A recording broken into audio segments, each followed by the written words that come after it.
scored Numb with Insects. Great tune. The vinyl copy is even much better, but he sent me to me in the mail. But great band, and he's a lot of fun. He got a lot of tribute tunes. He got very, very, very David Bowie influence, but great tune.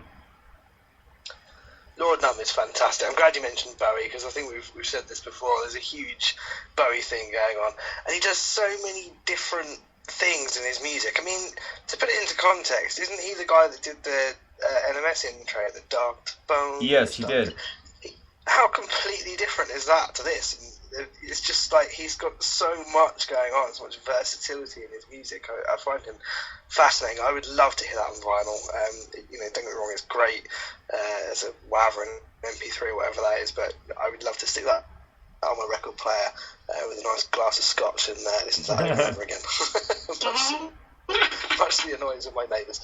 It'd be amazing. He's a great guy and it's a great tune. Yeah, there's something about rock like that really transfers well on vinyl, isn't it? Absolutely. Yeah, definitely. Yeah, that would sound beautiful. I really like that song. Well, Mike. Yeah, it's a good. Go ahead, Ender. Oh, sorry. Go ahead. Go ahead. I was just gonna say I love the beat. I love the rhythm of that.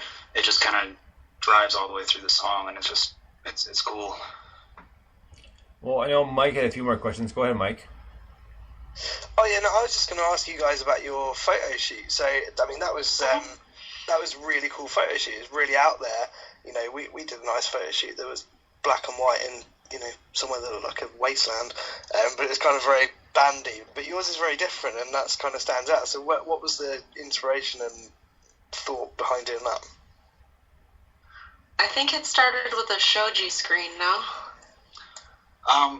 Yeah, as far as the backdrop was, I got those pieces of wood from work and we painted them and put the handprints on there and kind of just wanted to do something with it. And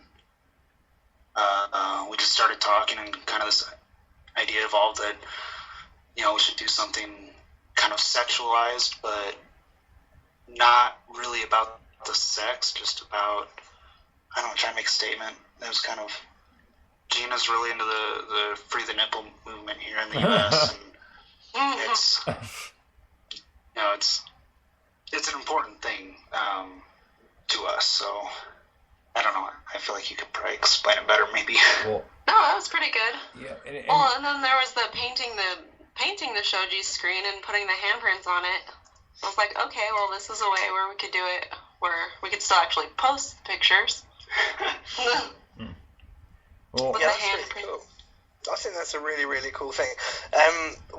Forgive my naiveness. Is the Free the Nipple? That's about making breasts more acceptable in society, essentially, isn't it? That's kind of am I right in saying that's the how come men can walk around with their tops off but women can't? Is that right? Because we basically have the same things. Yeah, exactly. Ours are usually rounder.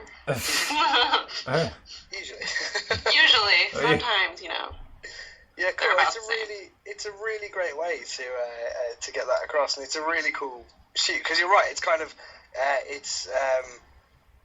there's a sexual element, but it's not a sexual kind of shoot. You know what I mean? It's not pornographic, is what I'm saying. No. It's tasteful and it's really, really well done. I was really, we were kind of looking at it going, it's really arty. My girlfriend's an artist, so I get loads of random stuff in front of me for the last 7 years. I didn't know anything about beforehand, and it's kind of stuff like this she would absolutely love. I'm going to show her the pictures. It's like 3 a.m. here now, but tomorrow I'll show her the pictures. But yeah, it's just got that kind of, it's really well done. You're right, I love the screen and stuff for the back. It must have been really good fun to do, was it? Yeah, it was a lot of fun. It was kind of hard, too.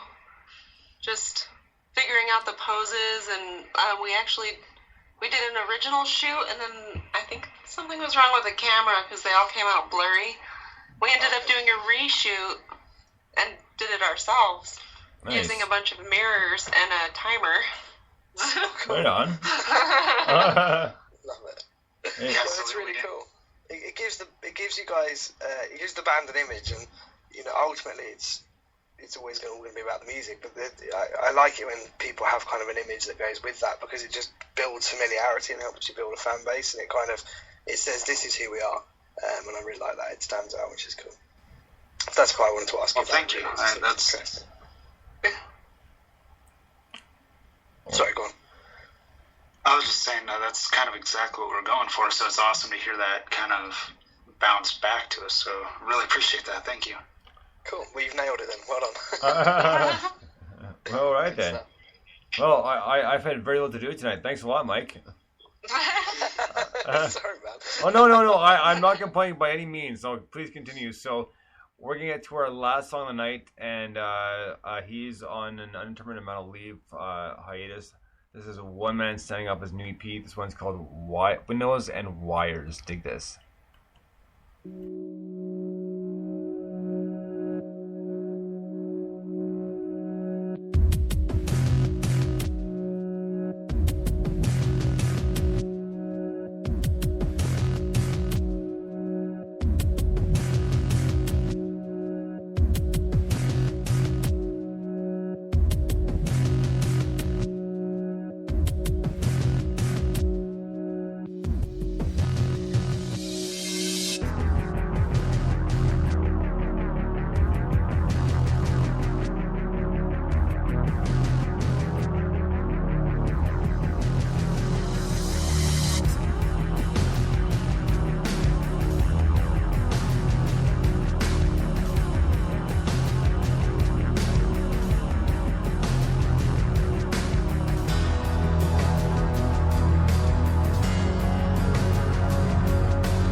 One Man Standing with Windows and Wires. A great tune, and Brian, we do miss you, buddy, and it's going to be a little bit before we come back, but that's alright.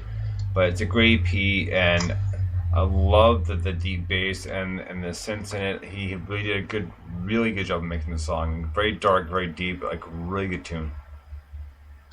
Yeah, I mean, there's just so many good things you can say about One Man Standing's music.